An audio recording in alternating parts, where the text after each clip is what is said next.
방송에서 제공하는 투자 정보는 투자 판단에 대한 조언입니다. 방송에서 제공하는 주식의 가치, 가격 상승 및 가격 하락에 대해서는 방송사에서 보장하지 않습니다.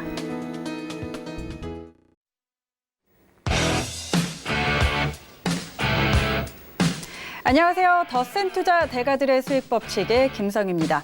미중 무역 협상이 계속해서 해결의 실마리를 찾지 못하면서 시장이 지지부진한 모습입니다.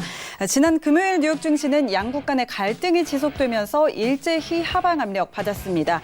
또 미국이 화웨이를 보이콧한 데 대해서 화웨이 측이 미국이 요청해도 5G 수출하지 않겠다. 다른 나라에 수출할 수 있기 때문에 걱정하지 않는다라고 대응을 하기도 했습니다. 자, 이런 상황에서 오늘 뉴욕 증시도 현재 마이너스권에서 움직임 나타내고 있습니다. 자, 이런 불확실성이 우리 증시도 짓누르고 있죠. 오늘 상승 출발했던 코스피는 상승폭 전부 반납하면서 2055포인트 보합 마감했고 코스닥도 낙폭을 점차 키워가면서 700선 겨우 지켜내면서 월요일장 마쳤습니다. 투자 심리 지속적으로 불안감을 나타내고 있는데요. 저희 더센 투자 대가들의 수익 법칙은 여러분이 안정적인 투자하실 수 있도록 정확한 예측과 풍부한 투자 노하우 계속 전해드리도록 하겠습니다. 오늘 이 시간도 저희와 함께 하시면서 끝까지 지켜보시기 바랍니다. 더센 투자 활짝 열려 있습니다. 방송 보시면서 궁금한 점들 참 많이 생기실 텐데요. 전화번호 02-3153-2585번으로 전화 주시면 오전 9시부터 오후 6시까지 상담 받아보실 수 있습니다.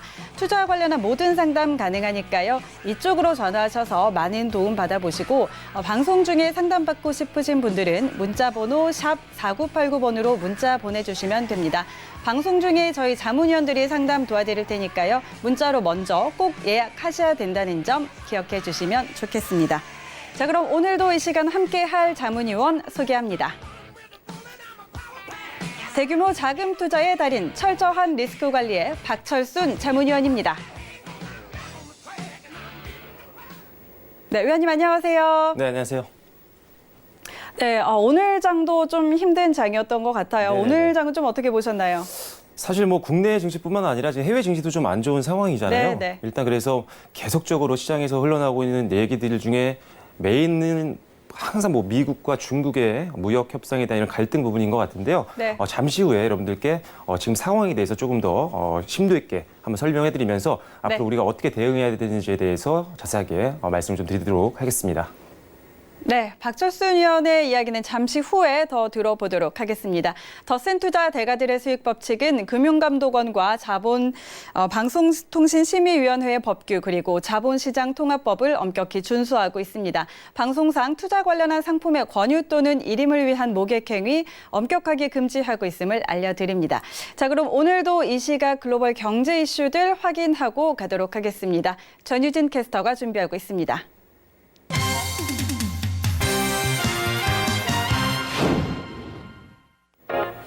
네, 안녕하세요. 전유진입니다. 오늘 미국 증시는요, 하락 출발을 하고 있습니다. 다우존스 지수 같은 경우는 100포인트 이상 하락을 하고 있는데요. 화웨이가 좀 하락을 하면서 이렇게 지금 하락 출발을 하고 있습니다. 또 S&P 500 지수도 0.9% 하락을 했는데요. 기술주가 1.6%나 하락을 했습니다. 또 나스닥도 1.7% 하락하고 있는 상황입니다. 구글이 화웨이와 사업을 중단하겠다고 말하면서 기술주의 낙폭이 좀 큰 것으로 보이는데요. 또 트럼프 행정부가 화웨이와 사업을 하기 위해서는 국가의 허락을 받아야 하는 기업의 리스트에 추가를 하면서 인텔과 퀄컴 또 브로드컴이 화웨이와 거래를 하지 않을 것으로 보입니다. 다음 소식은요. 이번 달 미중 무역 전쟁이 격화하면서 글로벌 증시가 휘청거렸습니다. 그럼에도 불구하고 이른바 공포지수가 잠잠한 것은 롱비스 상품에서 이제 자금이 대거 빠져나갔기 때문이라고 이야기를 했는데요. 이제 시카고 옵션 거래소의 변동성 지수는 트럼프 대통령이 중국산 수입품에 이제 추가 관세를 부과하겠다고 선언한 뒤에 지난 9일 장중 23.38까지 뛰었습니다. 이는 이번 달 저점이던 이제 지난 3일 장중과 비교해보면 80% 이상 급등한 수준인데요. 이제 빅스가 금세 안정을 찾은 이유는 투자자들이 매수 포지션을 빠르게 정리했기 때문으로 보입니다. 지난 5일 이후 지난주 말까지 이제 무차입 롱빅스 상품과 레버리지 롱빅스 상품에서 각각 3억 달러와 4억 5천만 달러가 빠져나갔습니다. 트럼프 대통령이 트위터에서 또 다른 돌발 상황을 만들지 않는 이상 롱빅스 상품에서 투자자들의 베팅이 좀 잠잠한 상황이 이어질 것으로 보인다고 이야기를 하면서 증시 흐름도 이렇게 갈 것이다라고 전망을 한 상황입니다. 다음 소식은요. 미국이 캐나다 및 멕시코와 철강 알루미늄에 대한 고율 관세를 철폐하는 데 합의한 것으로 보입니다. 트럼프 대통령이 국가 안보를 이유로 지난해 철강 제품에 25%, 알루미늄에 10% 각각 관세를 부과한 바 있습니다. 캐나다와 멕시코는 물론 미국 의회에서도 세 나라의 새로운 무역 협정인 미메케 합의를 위해서 관세를 철폐해야 한다라고 주장을 했었는데요. 다만 미국이 관세 철폐 대신 수입 물량 쿼터제 등 다른 제재를 도입할지는 명확하지 않아 보입니다.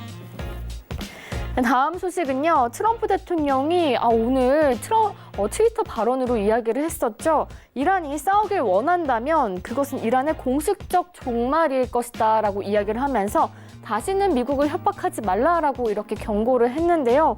하지만 또 전날 인터뷰에서 또 다른 입장을 보였던 것으로 보입니다. 자신은 이란과 전쟁을 하고 싶어하는 사람이 아니다라고 이야기를 했는데요.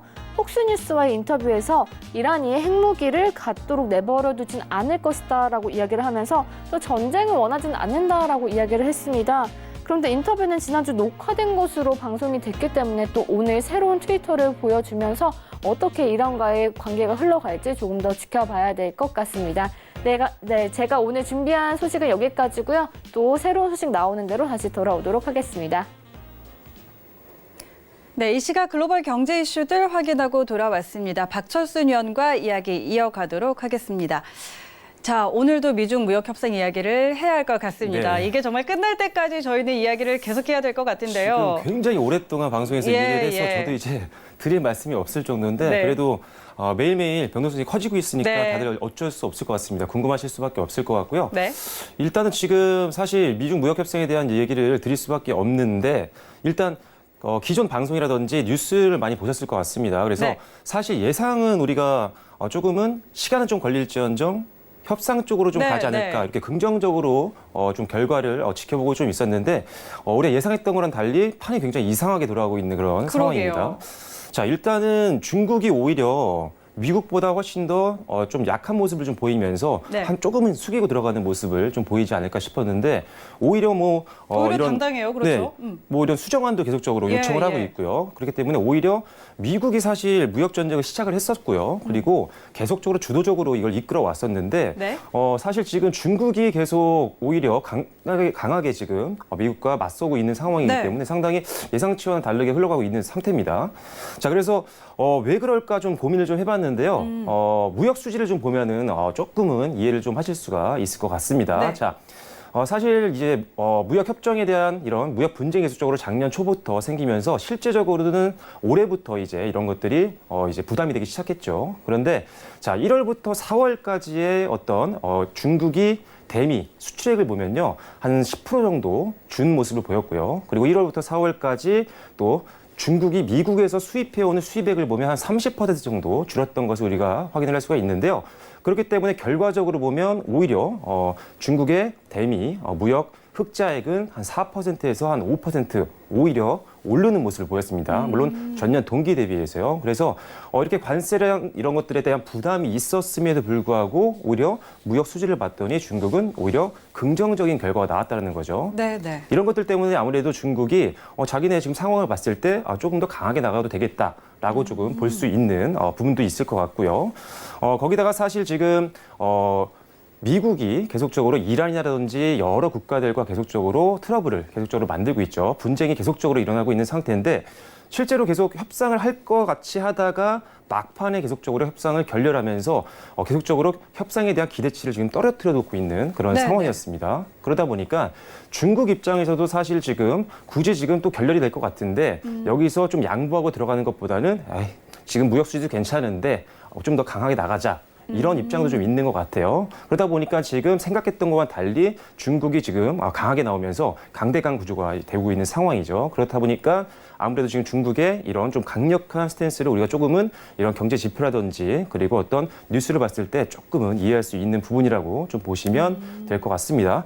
자, 일단 그래도 무역 수지라든지 이런 거는 괜찮지만 조금 더 중국이 강하게 나갈 수 있는 부분이 하나 더 있습니다. 네. 자, 사실 지금 관세를 계속적으로 미국이 중국에게 부과를 하고 실제로 이제 이런 관세가 부담이 되기 시작하면 사실 중국 입장에서 좋을 건 없습니다. 그렇죠. 하지만 중국 입장에서 조금 더 버틸 수 있는 한 가지 포인트가 있습니다. 자, 아무래도 미국이 중국에서 수입하는 제품들이 워낙 기존에 많았기 때문에 만약에 관세를 부과한다라고 한다면 시간이 지나면 지날수록 결국 관세에 대한 부담은 중국이 아니라 이제는 미국에서 중국 제품을 사는 소비자들한테 전가가 될 수가 있다는 거죠. 그러다 보니까 중국 입장에서는 어떻게 보면 조금만 더 시간을 좀 끌면 오히려 미국이 더 이상은 이제 밀 수 없는 상황이 되는 거죠. 그래서 이런 여러 가지 상황들을 봤을 때 중국이 조금 더 이렇게 강하게 나오는 그런 이유를 좀 우리가 알 수 있을 것 같습니다. 자, 일단은 한 번 정도 이런 무역 협상 결렬이 되면서 미국 증시에는 사실상 단기적으로 악재를 적용을 했습니다. 그래서 낙폭을 좀 보였죠.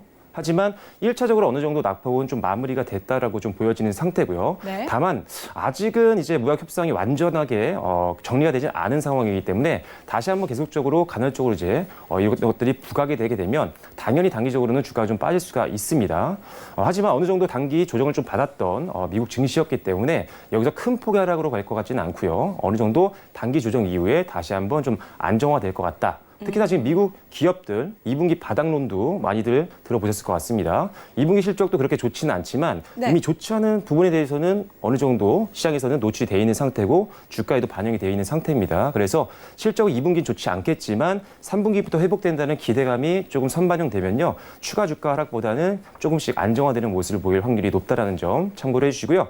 일단 단기적으로 협상이 다시 한번 결렬됐다는 소식이 전해진다면 단기적으로 흔들릴 수 있기 때문에 조금은 지금 공격적인 베팅을 좀 줄이시고요. 오히려 좀 더 안정화된 이후에 공격적인 베팅을 하시는 게 훨씬 더 안정적으로 리스크를 줄이면서 여러분들이 수익을 낼 수 있는 구조가 될 것 같습니다. 네.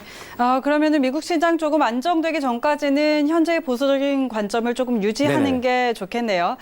자, 그러면 우리 시장 이야기도 한번 해보죠. 자. 오늘 장 출발은 좀 좋았거든요. 네네. 그런데 거의 상승분을 다 반납을 하고 그렇죠. 후반부로 가서는 보합으로 마감을 했습니다. 네네. 그런데 사실 며칠 동안 계속 이런 흐름들이 보였던 것 같아요. 초반에 강하고 후반에 좀 약해지고. 근데 이런 움직임들이 왜 나오는 거고 또 이런 장에서는 좀 어떻게 대응을 해야 될까요? 자, 일단은 제가 지난 방송을 통해서 여러분들께 많이 말씀을 좀 드렸던 것 같습니다. 일단은 국내 증시가 사실 지금 펀더멘털이 굉장히 낮아져 있는 상태입니다. 네. 미국과 뭐 굳이 비교를 하고 싶지는 않지만 어쩔 수 없습니다. 기업이 갖고 있는 실적이라든지 성장 전망치에 대한 부분들이 사실 굉장히 지금 낮아져 있는 상태입니다. 그러다 보니까 기초 체력이 약하다는 거죠. 그래서 글로벌 이슈가 터지면 미국 시장 대비해서 한국의 변동성이 훨씬 더 커지고 있는 상황입니다. 네, 낙폭도 훨씬 더 깊어지고 있는 상태고요.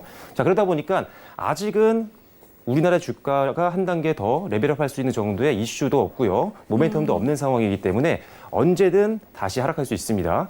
하락하다가 기술적 반등 나올 수 있죠. 하지만 실제적으로는 기술적 반등일 뿐 다시 차익 매물이 나올 수가 있는 그런 상황입니다. 그래서 여러 번 방송에서 언급을 해드렸습니다. 하락 추세가 더 나올 수 있으니 지금은 조금 더 비중을 축소하거나 또는 지수 반대에 베팅하는 ETF 상품을 이용하시는 것도 좋다라고 말씀을 드렸고요. 또는 뭐 경기 방어주라든지 내수주 같은 조금은 변동성이 큰 장에서 안정적으로 조금 기댈 수 있는 종목으로 조금 종목을 전환하는 것도 좋다라고 말씀을 좀 드렸었습니다. 실제로 최근에 좀 낙폭이 깊어질 때는요, 이런 경기 방어주나 내수주들이 선박하는 모습을 좀 보였었거든요. 그렇기 때문에 변동성이 좀 있을 거를 예상하는데 굳이 가지고 있는 종목들 리스크를 안고 계속 보유할 필요는 없습니다. 이런 시기에는 철저하게 리스크 관리가 중요한 시점이기 때문에 경기 방어주 내수주에 대한 비중 확대는 계속적으로 중요하다라고 보시면 될 것 같고요. 네. 자, 그래서 지금도 역시나 여러 가지 이슈들 그리고 악재들이 많기 때문에 사실 주가는 계속적으로 흔들릴 수는 있는 상황입니다. 그렇기 때문에 역시나 방어주에 대한 관점 유효하다는 것을 계속적으로 인지를 하고 계시는 게 좋을 것 같고요. 네. 다만 조금 긍정적인 부분은요. 사실 너무 주가가 좀 많이 내려온 상태입니다. 그래서 여기서 조금의 하락은 더 있을 수 있지만 사실 2000선 밑에까지 내려갈 정도는 아닙니다. 2000선 밑까지 좀 내려가려면요. 사실 선진국까지 폭락이 나올 정도의 글로벌 악재가 터져야 됩니다. 네. 그 정도까지 악재가 아닌 이상은 사실 이천선은 좀 붕괴될 확률은 거의 없어 보이고요. 사실 이천선은 작년 말이라든지 올해 초에도 2번 정도 하방 지지대를 형성하는 것을 우리가 확인을 했습니다. 그만큼 네네. 안정성을 어느 정도 확보해 놓은 그런 선이기 때문에 이천선 미만까지 내려갈 것 같지는 않고요. 이천선까지 혹시라도 조금의 변동성 확대로 내려온다라고 한다면 오히려 그때는 반등을 당연히 확인해야 되겠지만 네. 그때는 반드시 공격적으로 좀 매집을 할 필요가 있는 구간이다라고 보시면 될 것 같습니다. 그만큼 이천선은 우리나라 기초 체력을 봤을 때도 상당히 저평가되어 있는 구간이다라고 보시면 될 것 같고요. 네. 자, 추가적으로 경기 방어주나 내수주에 대한 부분만 강조를 드리기 때문에 조금 그런 종목들을 싫어하시는 분들은 좀 재미가 없으실 수도 있습니다. 자, 그렇다면 지금처럼 특별히 기업의 주가를 좀 끌어올릴 만한 내용들이 없을 땐요. 네. 단기적으로 좀 이슈가 될 만한 것들을 찾아보시면 되겠죠. 자, 그래서 이제 여름을 앞두고 있습니다. 실제로 요새 날씨도 많이 오늘은 좀 선선했지만 네. 굉장히 더웠죠. 네, 올 네. 여름도 뭐 이제 폭염이 계속적으로 지속된다라는 얘기가 나오고 있는데요. 이런 계절주들이 성장 모멘텀이 없을 땐요. 단기적으로 올라갈 수가 있습니다. 오늘 주식시장을 보셔도 아시겠지만 뭐 신일 산업이라든지 뭐 그런 에어컨 관련된 종목이라든지 네, 또는 네. 빙그레와 같은 이런 여름 계절주들이 상당히 좀 강한 모습을 보였습니다. 그래서 단기적인 관점입니다. 단기적인 관점에서는 계절주에 대한 그런 매력도 조금 부각될 수 있는 상황이니까요. 이런 기업들도 조금 유심히 단기적인 관점에서 지켜보셔도 좋을 것 같고요. 하나 더 말씀을 드리자면 확실한 성장 모멘텀이 있는 업종이라든지 종목들은 역시나 장이 좋지 않더라도 들어갈 만합니다. 지난 방송에도 말씀을 드렸지만 네. 통신 관련된 종목들 지금 5G가 굉장히 핫합니다. 이제 4G에서 5G로 넘어가면서 굉장히 지금 성장성이 부각이 되고 있는 그런 산업이기 때문에 관련된 통신 3사도 마찬가지고요. 장비주들도 마찬가지입니다. 지금 장비주들이 최근에 급등한 이후에 조금 조정받고 있는 그런 기업들 좀 있습니다. 하지만 이 기업에서 수익을 본 분들이 다시 한번 빠져나와서 차익 실현한 이후에 다시 한번 오르지 않았던 장비주들 물론 실적이 바탕이 되는 종목이어야겠죠. 이런 종목들로 순환매가 나올 수가 있기 때문에요. 이런 관점에서 보면 역시나 통신주와 그리고 통신 장비주들은 역시 우리가 관심 갖고 이제 좀 매수를 할 때다라고 좀 보시면 될 것 같습니다. 네, 알겠습니다. 이렇게 불확실성이 좀 지속되고 있는 상황이기 때문에 계속해서 리스크 관리는 하셔야 하지만 단기적으로는 계절적인 수혜를 볼 수 있는 종목들 한번 주목해 보시라라고 말씀을 드렸고요. 또 확실한 성장 모멘텀이 있는 종목들도 주목해 보시면 좋을 것 같습니다. 자, 그럼 오늘 강의 한번 들어볼 텐데요.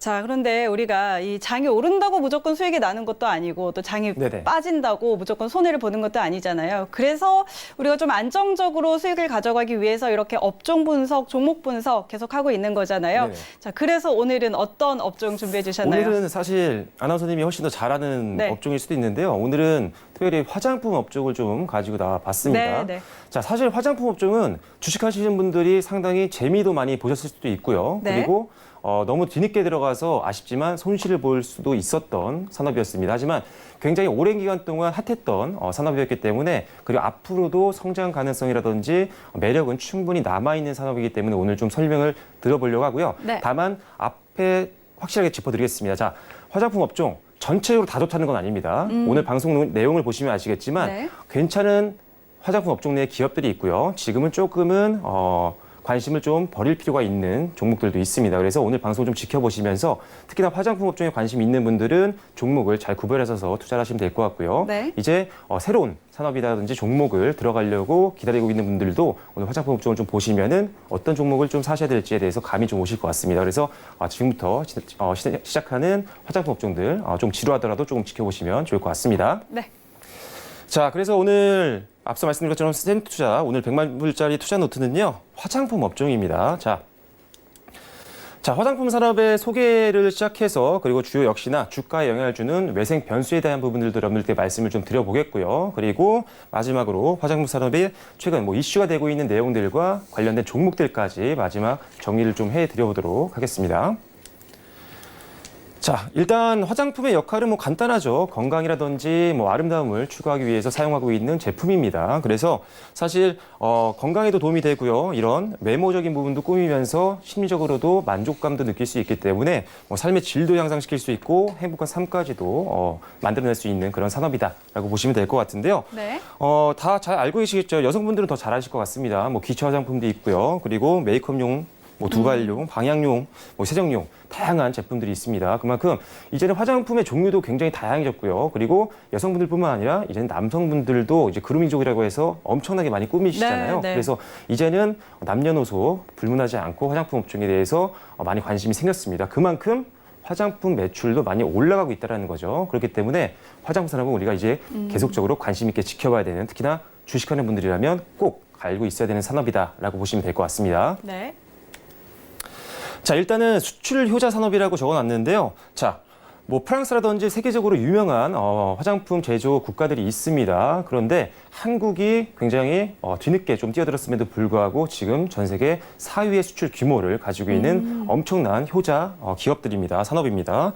지금 2000년부터 2018년도까지 한 90년에 걸쳐서 이제 수출 실적이 한 60배 정도나 상승을 했던 산업이고요. 네. 그리고 전체 산업 수출액이 우리나라가 한 3.5배 증가했다라고 하는데 그에 비하면 정말 어마어마한 성장을 했던 산업입니다. 그만큼 주가도 굉장히 많이 레벨업이 되어 있는 그런 산업이기도 합니다. 자, 2018년도 작년 같은 경우는요, 지금 130여 개국에 수출이 되어 있습니다. 지금 한 62억 달러 정도 통계상으로 나와 있는 상태인데요. 굉장히 엄청난 금액입니다. 자, 가전제품이 2018년도 같은 기간에 대비했을 때 한 72억 정도의 수출을 좀 했었고요. 그리고 휴대폰이 61억입니다. 휴대폰보다 오히려 많네요. 화장품의 수출이 훨씬 더 많았거든요. 저도 솔직히 좀 이번에 통계를 다시 한번 확인하면서 깜짝 놀랐는데 전 당연히 휴대폰이 훨씬 더 네. 많이 팔릴 줄 알았거든요. 네, 네. 그런데 지금 화장품이 작년 기준으로는 조금 더 수출이 더 많이 됐습니다. 그만큼 엄청나게 매출을 만들고 있는 상황인 거죠. 자, 기업이 실적을 많이 만들어내면요, 주가는 당연히 올라갈 수밖에 없습니다. 결국 주가라는 것은 실적에 수렴하기 마련이기 때문인데요. 그런 관점에서 보면 당연히 우리가 화장품 산업을 관심을 가져야 된다는 부분입니다. 자, 의약품도 37억입니다. 거의 뭐 2배까지는 안 되지만 엄청난 차이가 나는데, 자, 의약품이나 바이오 쪽 굉장히 투자하시는 분들 많잖아요. 네, 네. 자, 근데 의약품과 바이오 쪽은요, 오히려 화장품보다 훨씬 더 어떻게 보면 주식하시는 분들에게는 자극적인 뉴스들이 좀 많이 나왔었는데 오히려 수출액은 훨씬 더 절반 수준밖에 안 됐습니다. 그렇기 때문에 제약 바이오가 실제로 매출이 잘 나오는 기업들이 생각보다 없기 때문에 주가는 이슈성으로 좀 올라갔지만 그래서 급락하는 경우가 굉장히 많았습니다. 그래서 이슈로 올라갔지만 여기서 한 단계 주가가 올라가는 것이 아니라 다시 원래 그대로 내려오는 거죠. 왜? 실적에 받쳐주지 않았기 때문입니다. 그래서 이런 이슈들로만 올라가는 제약 바이오보다는 실제 실적까지 받쳐주는 화장품 업종이 훨씬 더 안정적으로 베팅할 수 있는 산업이란 거죠. 그래서 개인적으로도 제약 바이오 업종들 물론 투자하는 시점은 옵니다. 하지만 안정성을 볼 때는 확실히 제약 바이오보다는 화장품 산업이 훨씬 더 매력적이다라고 말씀을 좀 드려볼게요. 네. 자, 그리고 이제 관광객들이 사고 있는 쇼핑 품목 1위가 화장품입니다. 네, 자, 정말 많이 사더라고요. 그렇죠. 예. 뭐 이렇게 대량으로 많이 산다고 하시잖아요. 네, 중국 분들 네. 특히나. 그래서 일단은 실제로 한국에 오시는 관광객들의 주요 쇼핑 품목 1위가 화장품이기도 하지만 해외에서 또는 국내에 있는 관광객들이 우리나라 홈페이지라든지 이런 온라인상에서 사는 그런 구매 1위 제품도 역시나 화장품입니다. 그만큼 우리나라에서 가장 국가의 어떻게 보면 브랜드 가치가 가장 높은, 그리고 브랜드 가치를 올려주고 있는 산업이 이런 화장품 업종이다라고 보시면 될 것 같아요. 사실 뭐 사드가 터지고 나서 조금 아쉽지만 중국 관광객들도 네. 줄고 이런 것들 때문에 화장 업종들이 한동안 좀 못 갔었거든요. 네, 네. 근데 이제는 다시 중국 관광객들도 꾸준하게 성장하고 있는 상태이기 때문에 한 번 더 주가가 기대를 좀 해볼 수 있는 시점이 이제 온 것 같습니다. 그래서 오늘 특집으로 좀 말씀을 드리는 거고요.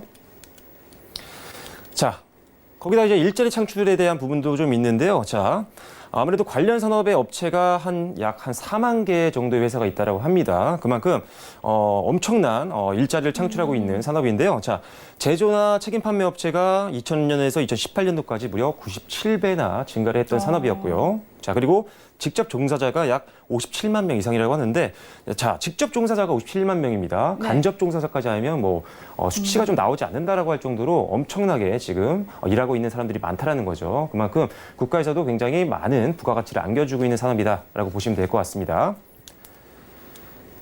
자, 화장품 산업의 사세 구조인데요. 이거는 뭐 그렇게 크게 중요하지 않습니다. 원료 업체가 있고요. 그리고 부자재 업체가 있겠죠. 그래서 이런 재료들 가지고 화장품 제조업체가 실제 완제품을 만들고요. 네. 그래서 책임 판매업체와 도매업체, 소매업체, 그리고 방문 판매업체들이 이런 제품들을 판매를 하게 되는 구조로 되어 있는 상태입니다. 특히나 좀 새로운 직업군을 창출했다라는 부분들이 화장품 산업의 좀 특징이라고 좀 볼 수 있을 것 같은데요. 자, 방문 판매원분들이 화장품 업종에 굉장히 많이 있습니다. 그러면서 새로운 일자리를 좀 창출을 했었고요. 네. 자, 그리고 뷰티 아티스트라고 적어놨는데요. 자, 우리가 헤어샵을 가거나 아니면 메이크업 샵을 가게 되면 헤어 아티스트 분들도 있고요. 메이크업 아티스트 분들이 있습니다. 실제로 한국의 기술력이 굉장히 좋고, 그리고 이런 것들이 굉장히 전 세계적으로 좀 알려지면서 해외에서도 굉장히 인지도 있는 아티스트 분들이 직접 와서 배워서 가더라고요. 그 정도로 한국의 뷰티 아티스트들이 가지고 있는 기술력의 수준이 굉장히 높고, 그리고 인지도도 높고요. 신뢰감도 굉장히 높은 상황입니다. 그래서 이 뷰티 아티스트들에 대한 직업들이 굉장히 또 많은 부가가치를 좀 창출했던 산업이고요. 세 번째로 이제 아직도 핫합니다. 물론 뷰티 아티스트 분들도 핫하죠. 하지만 이제는 K뷰티 인플루언서 분들이 굉장히 핫한 상황인데요. 우리가 흔히 듣고 있는 뭐 유튜브라든지 뭐 인스타그램이나 페이스북과 같은 이런 SNS 채널을 기반으로 해서 네, 많은 네. 한국 인플루언서 분들이 굉장히 인기를 많이 끌고 있습니다. 그리고 전 세계에 있는 분들이 이런 SNS 채널을 통해서 실시간으로 확인을 하고 그리고 이런 것들에 관심이 높아지고 있기 때문에 실제로 네, 네. 매출도 많이 발생이 되고 있다는 거죠. 그렇기 때문에 일단은 이런 여러 가지 새로운 직업군을 창출하면서 화장품 산업이 급속도로 좀 발전을 했다는 부분입니다. 아직도 약간 이런 K뷰티에 대한 부분들의 성장은 아직도 좀 남아있다라고 판단하고 있기 때문에 조금 더 지켜보셔도 좋을 것 같고요. 자, 뭐 여성분들의 사회 참여 기회가 확대가 됐다라고 적어놨는데요. 뭐 그런 부분도 있지만 사실 여성분들이 훨씬 더 잘 하시잖아요. 이런 것들에 그렇죠. 대해서. 예. 남성분들 잘 하시는 분들이 네, 있겠지만 그래서 사실 이런 제 주변에도 사실 외국 친구들이 제 주변에 사실 메이크업 아티스트 분들이나 헤어 아티스트 분들이 굉장히 많이 있거든요. 실제로 소개해달라고 하는 분들이 많더라고요. 그만큼 이런 여성분들에 대한 가치가 굉장히 많이 올라가고 있는 산업이기도 합니다. 그래서 일단은 여러 가지 전반적인 이런 직업을 좀 창출하면서 국내에 많은 수익을 안겨주고 있는 산업이 화장품 산업이다라고 보시면 될 것 같습니다. 자, 미래를 선도하는 융복함 기업이라고 좀 말씀을 적어놨는데요. 자, 기초과학에다가 이제 응용기술이 들어가는 거죠. 자, 사실 뭐 제약 바이오도 좀 들어가고요. 요새는 뭐 줄기세포라든지 이런 것들 네, 때문에 네. 화장품에 별의별 기술들이 다 들어가잖아요. 기능성 화장품도 네, 그렇죠. 인기가 많잖아요. 그래서 기능성 화장품 때문에 그런지 엄청 좀 어려운 내용들의 그런 기술이 들어가는 것들도 네, 굉장히 네. 많이 있더라고요. 그만큼 굉장히 이제 화장품이 그냥 기본 옛날에 그냥 뭐 보습 때문에 바르기만 하는 그런 단순한 화장품이 아닙니다. 네, 이제는 네. 뭔가 피부도 좀 개선시켜주고 훨씬 더 기능적인 부분들이 많이 보강된 것들이 많기 때문에 이제는 화장품 업종만 관련된 것이 아니라 이제 뭐 제약 바이오나 또는 문화적으로도 많이 관련이 되어 있고요. 그리고 관광적인 부분까지도 이제 산업 전반에 걸쳐서 굉장히 파급력이 굉장히 큰 산업이 화장품 산업이다라고 말씀을 좀 드릴 수가 있을 것 같아요. 그래서 미래를 선도하는 융복한 산업이다라고 보시면 될 것 같습니다. 그래서 화장품 산업이 잘 나간다고 했을 땐요, 화장품 산업만 볼 필요도 없습니다. 그 화장품 회사와 관련되어 있는 이런 기업들까지도 우리가 동시에 투자할 수가 있기 때문에 훨씬 더 분산 투자하기도 좋다라는 거죠. 그런 관점에서 확실하게 우리가 관심이 좀 필요한 산업이 아닌가 싶습니다. 자, 다음은 이제 K뷰티 열풍인데요. 남녀노소를 불문하고 많은 분들이 K뷰티 열풍에 대해서는 뉴스를 통해서 많이 접해보셨을 것 같습니다. 네, 네. 자, 뭐 이제 우리나라에 뭐 3가지 장점이 있다라고 이제 화장품 협회에서 이렇게 통계가 좀 나와 있더라고요. 자, 혁신적인 기술이 있었는데요. 원료 배합 기술에 대한 경쟁력을 굉장히 많이 확보해 놓은 상태이기 때문에 전 세계에서 이런 부분에서 굉장히 인정을 받고 있다라고 합니다. 그래서 굉장히 외주도 굉장히 많이 들어오죠. OEM이나 ODM도 우리나라 국내 화장품 제조업체에 많이 들어오고 있는 상태이기 때문에 이제는 국내 제품만 나가는 것이 아니라 해외 브랜드들도 우리나라에게 맡기기 시작을 했습니다. 이런 기술력이 바탕이 되고 있기 때문이죠. 그래서 이런 부분도 K뷰티 열풍의 한 그런 포인트가 될 것 같고요. 두 번째는 이제 독창적 아이디어가 K뷰티 열풍을 만들었었는데요. 네, 네. 뭐 쿠션이라든지 이런 것들이 뭐 우리나라에서 최초로 개발된 것들이 많다라고 하잖아요. 그렇다고 하더라고요. 네, 그래서 쿠션이라든지 뭐 마스크팩이라든지 뭐 비비크림과 같은 이런 제품들이 사실 우리나라에서 개발된 것들이 상당히 많다라고 합니다. 그래서 중국 분들 오시면 실제로 네. 쿠션이나 마스크팩 굉장히 대량으로 많이 네, 정말 한 사가시더라고요. 보따리씩 사가더라고요. 제가 한번 마스크팩을 왜 이렇게 많이 사가느냐 물어봤는데 뭐 가격도 괜찮지만 실제로 근데 중국 분들이 그 로컬 지역에서 사는 게 더 싸다고 하더라고요. 근데 이제 뭐 이런 밀착감이라든지 네, 뭐 네. 아니면 이런 성분이라든지 이런 것들이 훨씬 더 잘 맞기 때문에 대량으로 많이 산다라고 하시더라고요. 그만큼 이제 글로벌 시장에서도 굉장히 경쟁력을 인정받고 있다라는 거죠. 그렇기 네. 때문에 이런 것들이 당연히 인정받으면 실적까지도 올라가는 거기 때문에 네, 네. 당연히 기업의 주가에는 좋은 영향을 줄 수 있는 거라고 보시면 될 것 같습니다. 네. 자, 그리고 이제 천연 성분을 이용한 것들이 좀 많은데요. 우리나라 같은 경우는 사실 인삼이라든지 이런 것들이 좀 유명하잖아요. 그래서 네. 인삼이라든지 홍삼 뭐 이런 우리나라 특유의 그런 재료들을 가지고 이런 화장품을 개발하면서 또 이런 것들이 많은 호응을 좀 많이 일으켰다고 합니다. 그래서 이런 세 가지 포인트들이 K뷰티 열풍을 좀 만들었던 것 같고요. 물론 K뷰티에는 한류도 있었고요. 여러 가지 다른 문화적인 산업들도 영향을 줬지만 결론적으로는 그만큼 제품에 대한 퀄리티라든지 기능성이 그만큼 좋다라는 겁니다. 그만큼 세계적으로 인정을 받고 있다라는 거죠. 그래서 결국은 이제 화장품 산업을 우리가 관심을 가질 수밖에 없다라는 점을 다시 한번 말씀을 좀 드릴 수가 있는 상황인 겁니다.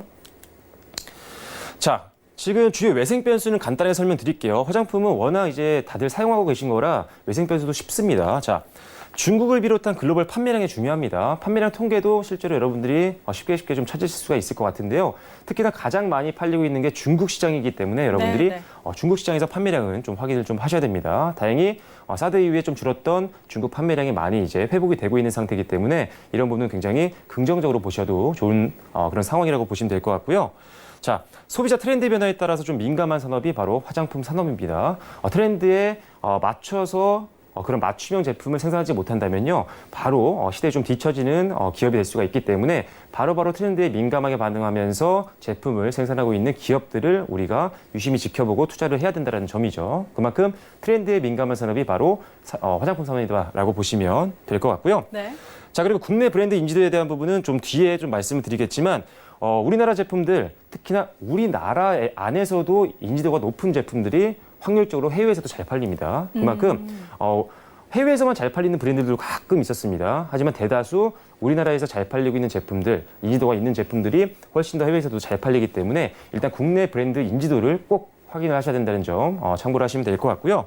자, 온라인 채널 유통 현황을 좀 보셔야 됩니다. 역시나 잠시 후에 또 말씀드리겠지만 화장품 산업 간단하게 말씀을 드리면 이제는 오프라인에서보다는 온라인에서 훨씬 더 많은 매출들이 나오고 있는 상태입니다. 네, 네. 소비자들의 이제 패턴이 이제 온라인으로 많이 바뀌었기 때문이죠. 그래서 온라인 채널의 유통 현황을 반드시 화장품 기업을 투자하실 때는 확인을 하셔야 됩니다. 그 회사가 온라인 채널을 잘 확보해 놓고 있는지, 만약에 확보하지 않고 너무 오프라인에 집중하고 있다면 도태될 수가 있습니다. 그래서 이런 부분들도 주요 외생 변수가 될 수 있으니까요. 화장품 기업들을 투자하실 때는 반드시 좀 확인을 하셔라라고 말씀드릴게요. 자, 최근 이슈를 좀 살펴보겠습니다. 자, 중국 럭셔리 소비 확대라고 적어놨는데요. 네. 자, 90허우가 이제 그겁니다. 90년대 이후에 태어난 네. 이제 젊은 층을 말하는 거죠. 그래서 이제 티몰이라고 적어놨는데 티몰은 이제 중국에서 온라인 채널 중에 굉장히 가장 많이 판매율을 높이고 있는 가장 큰 시장이라고 보시면 될 것 같습니다. 그래서 90년대 이후에 태어난 분들이 티몰에서 선호하는 브랜드가요, 뭐 SK2나 뭐 디올이나 뭐 설화수와 같이 딱 들어만 봐셔도 아시겠죠. 좀 비싼 제품들입니다. 그래서 럭셔리 제품들에 대한 선호도가 굉장히 높은 상황입니다. 네. 그런데 이 90년대 이후에 태어난 이 젊은 층들이 중국 화장품 소비 계층 중에 50%나 기여를 하고 있다고 합니다. 그만큼 전반적으로 럭셔리 제품이 많이 팔린다는 거죠. 그래서 실제로 지금 2011년도에 이런 프리미엄 시장을 보면 규모가 한 25% 수준이었는데 2022년 정도가 되면 예상치로는 지금 한 50%까지 지금 프리미엄 시장이 확대될 것으로 전망을 하고 있기 때문에 이렇게 럭셔리 제품을 생산하고 있는 기업들은 당연히 관심을 가질 수밖에 없겠죠. 왜? 럭셔리 제품에 대한 수요가 계속적으로 늘어나고 있는 상태니까요. 네, 자, 네. 90년대 이후에 태어난 분들 지금 젊지만 앞으로 더 돈을 많이 벌 겁니다. 그렇기 때문에 계속적으로 이런 젊은 층들이 늘어나게 되면 역시나 럭셔리 제품의 수요는 더욱더 성장할 수밖에 없다는 겁니다. 그래서 특히나 럭셔리 제품을 만들고 있는 기업들을 이제 우리가 살펴봐야 되는데 종목도 잠시 후에 살펴보겠습니다. 자, 그래서 럭셔리 화장품에 대한 조금 이런 것들 중국 소비 경기가 좀 위축이 됐었는데도 불구하고요. 럭셔리 제품에 대한 수요는 굉장히 좋았습니다. 실제로 더 잘 팔렸어요. 네, 네. 저도 솔직히 이번에 조금 어느 정도는 잘 견조하게 버텼다고 생각은 했지만 실제로 통계를 보니까요. 오히려 매출이 늘었더라고요. 그만큼 소비 심리는 좀 위축했지만 이 분야는 절대 아닙니다. 오히려 더 성장을 하고 있다라고 보시면 될 것 같고요.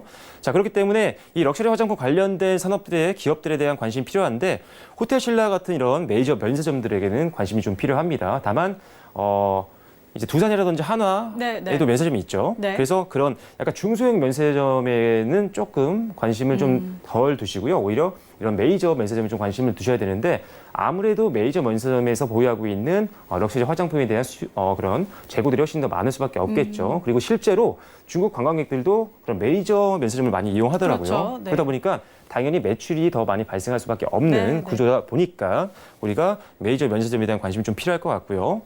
자, 대표적인 이제 럭셔리 화장품을 만드는 회사 중에 우리나라 대표 어떻게 보면 2대 회사죠. 화장품 업계 중에. 자, LG 생활건강이 있는데요.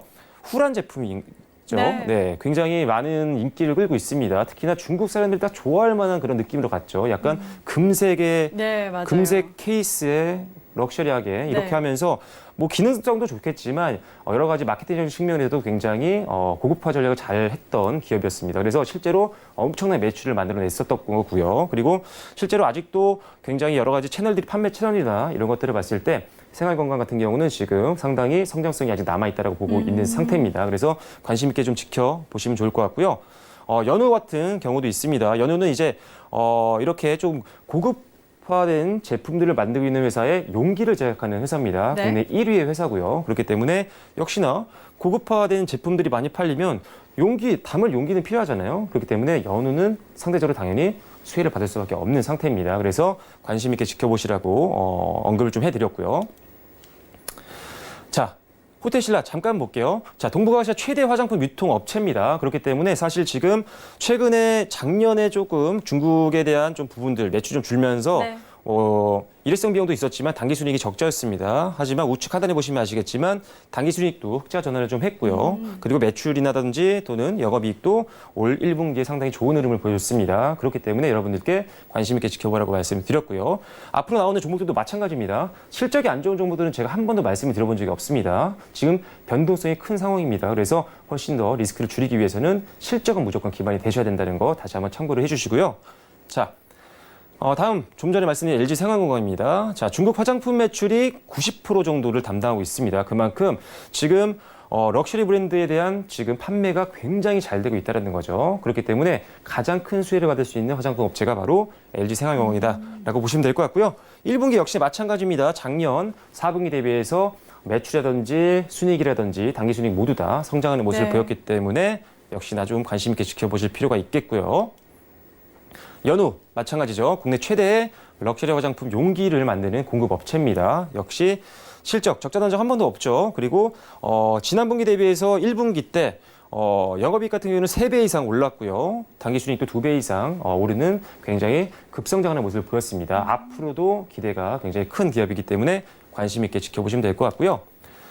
자, 두 번째 이슈입니다. 자, 화장품 생산국 인지도가 아까 중요하다라고 말씀을 좀 드렸었죠. 네, 자, 네. 지금 중국의 젊은 층들 뭐 90%라든지 95% 같은 세대들이 지금 사실 소비 비중이 굉장히 높아지고 있는 상태입니다. 그 이유를 좀 보자면 자, 1인당 소득은 중국이 계속적으로 증가를 지금 하고 있는 상태라고 합니다. 하지만 출생률은 계속 떨어지고 있기 때문에 자, 집에 돈이 많은데 쓸 사람은 별로 없는 상황이죠. 네, 쉽게 네. 생각하면. 그렇기 때문에 소비를 이제 하는 과소비 문화도 좀 있는 것 같고요. 그래서 아무래도 가족이 많을 때보단 외동딸이나 외동아들들이 더 씀씀해서 해볼 수밖에 없겠죠. 뭐 아닌 분들도 있겠지만.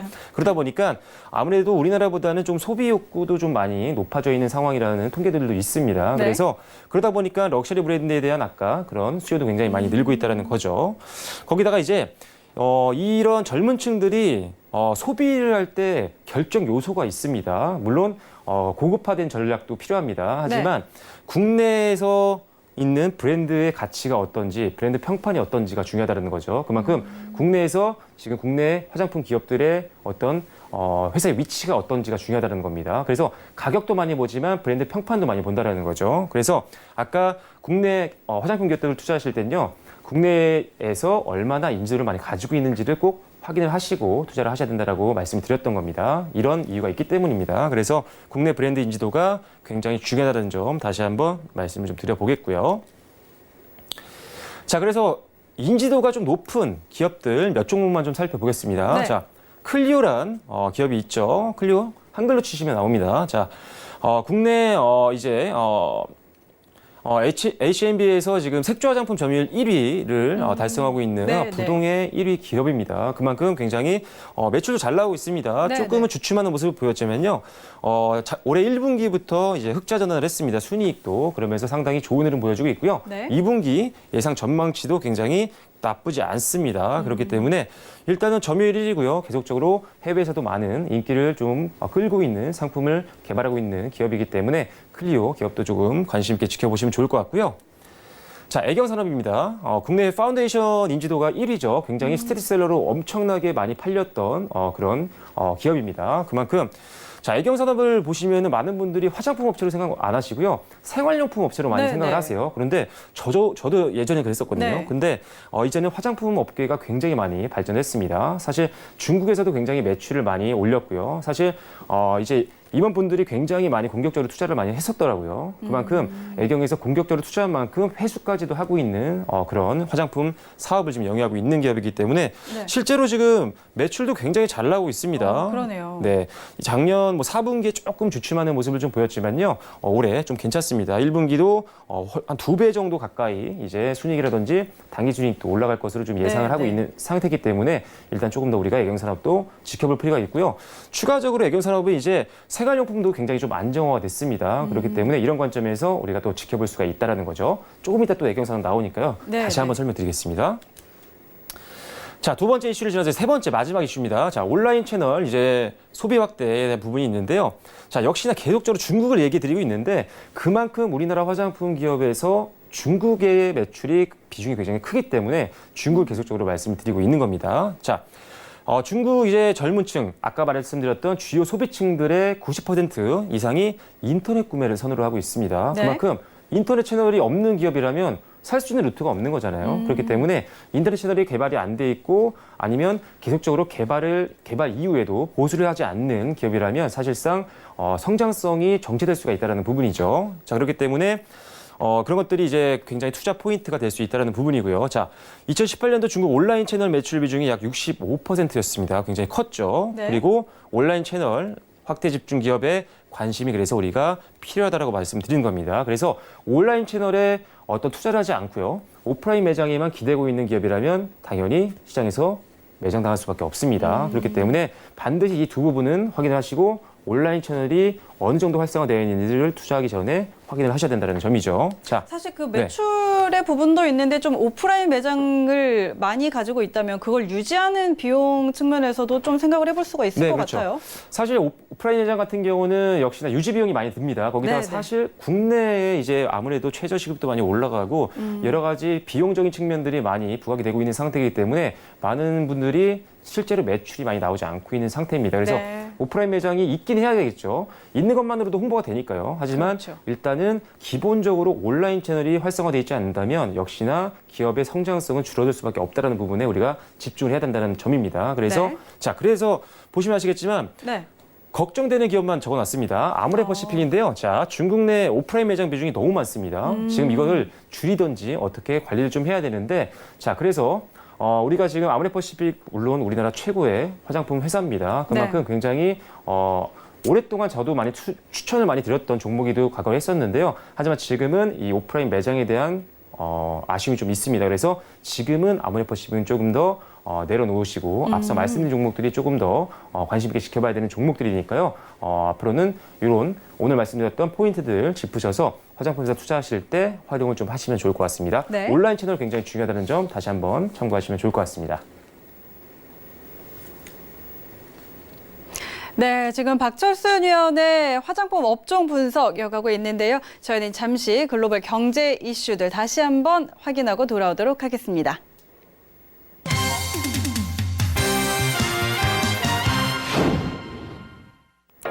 네, 오늘 제가 준비한 글로벌 이슈는요. OECD 총장이 미국의 무역 정책 불확실성이 글로벌 경제 성장을 해칠 수도 있다라고 우려를 했습니다. 경제가 회복되는 와중에 미중 무역 관련 갈등이 시작이 됐으면서 또 경제 회복을 더디게 할 뿐만 아니라 경기의 둔화를 초래를 했다라고 이야기를 했는데요. 더 나아가서 또 큰 해악을 끼칠 위험도 있다라고 이야기를 했습니다. 모두가 미국과 중국이 합의할 것이라고 배팅을 하고 있지만 문제는 양국의 전면전에서 고조감이 더욱더 고조되고 있다라고 이야기를 하고 있는데요. 양국의 갈등의 파급 효과가 더 명확해지고 있다라고 지적을 하면서 불확실성은 경제 성장의 가장 큰 적이다라고 이야기를 했습니다. 이는 매우 나쁜 현상이고 또 큰 골칫거리다라고 이야기를 하고 있는데요. 과연 우리의 이제 경제라든지 미중 무역 협상은 어떻게 흘러갈지 조금 더 지켜봐야 될 것 같습니다. 저는 또 이에 관한 소식들 나오는 대로 내일 이 시간에 다시 찾아오도록 하겠습니다. 네, 이 시각 글로벌 경제 이슈 다시 한번 확인하고 돌아왔습니다. 자, 박철순 자문위원과 이어서 이야기 한번 나눠볼 텐데요. 자, 지금 화장품 업종 분석하고 있는데 네. 그렇다면 좀 주목해 봐야 할 종목 있을까요? 네, 조금 전에 PPT 자료를 통해서 여러분들께 보여드렸었는데요. 네. 자, 일단은 마지막에 드렸던 종목 기억을 하실 겁니다. 아모레퍼시픽이죠. 아모레퍼시픽이 뭐 나쁜 회사는 아닙니다. 네. 다만 지금 약간의 우려감이 있는데 굳이 들어갈 필요가 없다라는 거죠. 그래서 지금 오프라인 매장에 대한 비중이 조금 높아져 있는 그리고 안정적으로 오프라인 매장에서 매출이 좀 안 나고 있는 기업들은 조금 우리가 네, 잠깐은 배제하고 가자라는 느낌입니다. 그래서 네. 오히려 앞서 애경을 말씀드렸잖아요. 네. 애경 산업 같은 경우는 조금 온라인 판매가 좀 잘 되고 있는 상태입니다. 왜냐면 지금 사실 아모레퍼시픽이 중국에 지금 오프라인 매장이 많다라고 말씀드렸잖아요. 예, 예. 그런데 매장이 없어도 판매를 할 수 있잖아요. 온라인상으로는요. 그렇죠. 예를 들어서 역직구 같은 개념이 있으니까요. 네, 네. 자, 애경 산업 같은 경우는 지금 역직구로 굉장히 많은 매출을 좀 올리고 있는 상태입니다. 오히려 중국에 오프라인 매장이 없기 때문에 비용적인 부분도 상당히 부담이 없는 상태인데 역직구를 활성화시키면서 사실 온라인상에서 굉장히 매출이 많이 나온다는 점이죠. 그렇기 때문에 이런 것들을 봤을 때 역시나 우리가 온라인 채널에 집중하고 있는 기업들에게 관심이 필요하다는 점입니다. 그래서 네. 어떻게 보면은 이제 애경 산업이라든지 앞서 말씀드린 그래서 상대적으로 좀 온라인 채널에서 집중을 받을 수 있지만 네. 또는 럭셔리 화장품 관련된 제품들을 생산하고 있는 기업들 앞서 말씀드린 종목들 참고하시면 될 것 같습니다. 연우란 기업과 같은 이런 기업들도 네. 여러분들이 관심 있게 지켜보시면 아무래도 오프라인 매장에 집중하고 있는 회사들보다는 단기적으로 조금 그래도 안정적인 베팅이 가능하지 않을까. 왜냐 비용이 안 나가고 있는 기업들이 실적이 좋을 수밖에 없는 거잖아요. 그렇죠. 그래서 단순하게 생각하시면 됩니다. 어떻게 보면 주식이 뭐 계속 파괴되면 좀 어려운 부분도 있지만요. 단순하게 접근하면 또 쉽게 이해할 수도 있습니다. 결국은 돈을 버는 기업에 투자를 하자는 거죠. 비용을 최소한으로 줄일 수 있는 기업들, 그리고 수익이 성장하고 있는 기업들을 찾다 보면 앞서 말씀드린 종목들에 대한 부분들이 좀 이해가 되실 것 같습니다. 네. 자, 그렇다면 오늘 말씀해 주신 이 화장품 업종의 기업들, 애경산업이라든지 이런 종목들을 조금 네. 장기적으로 봐도 될까요? 계속해서 뭐 수출이 늘어날 거라면 장기적으로 봐도 될 것 같은데 좀 전략은 어떻게 가져가는 게 좋을까요? 자, 일단은 지금 전반적으로는 중장기 베팅도 사실 지금 뭐 나쁘지 않은 상황인 것 같습니다. 네. 하지만 일단 걱정이 되는 부분은 딱 하나 있습니다. 결국은 지금 글로벌 이런 악재들이 다시 한번 부각이 되게 되면 네, 네. 단기적으로는 흔들 수밖에 없겠죠. 네. 하지만 지금 이런 이슈가 터질 때는요. 전반적인 시장이 다 무너질 수 있습니다. 그렇죠. 그래서 방송에서 계속 말씀드리고 싶다시피 오히려 내수주라든지 방어주들 그리고 성장주들에 대한 여러분들 비중 확대를 계속적으로 말씀드리고 있는 겁니다. 그래서 5G 관련된 종목들도 말씀드린 거고요. 네. 화장품 업종도 괜찮지만 그중에 다 투자라고 말씀드린 게 아닙니다. 네, 네. 성장하고 있는 기업들만 투자를 하자는 거죠. 철저하게 실적을 보셔야 되고요. 네. 그리고 오히려 변동성이 강할 수 있는 내수주나 방어주들 또는 배당주들에 대한 관심을 갖자고 계속적으로 말씀드리는 겁니다. 네. 자, 시장이 안정화되면 올라갈 종목들은 굉장히 많습니다. 그럴 땐 실적이 조금 좋지 않더라도 올라가는 종목들이 많이 생깁니다. 그럴 때는 탄력을 받았기 때문이죠. 그럴 때야 뭐 공격적으로 할 수 있지만 지금은 절대적인 보수적인 전략이 필요할 때입니다. 그래서 안정적인 종목들을 계속적으로 방송을 통해서 설명드리고 있으니까요. 이런 종목들 참고하셔서 투자를 하시면 좋을 것 같습니다. 네, 알겠습니다. 실적 위주로 철저히 분석을 해서 앞으로의 이런 하락장도 대응할 수 있는 종목까지 오늘 짚어주셨습니다. 자, 그럼 오늘 말씀 고맙습니다.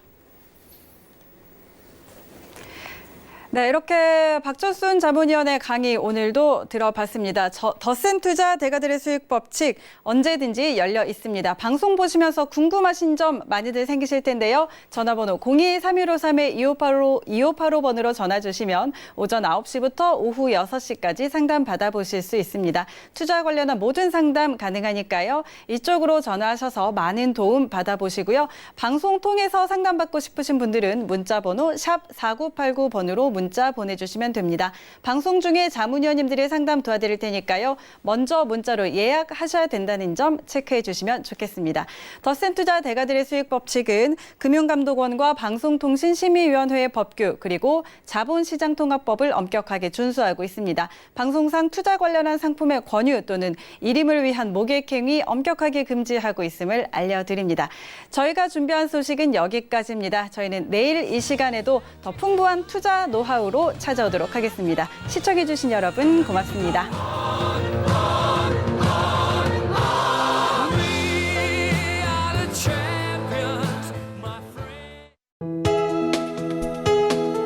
본 방송에서 제공하는 투자 정보는 투자 판단에 대한 조언입니다. 방송에서 제공하는 주식의 가치, 가격 상승 및 가격 하락에 대해서는 방송사에서 보장하지 않습니다.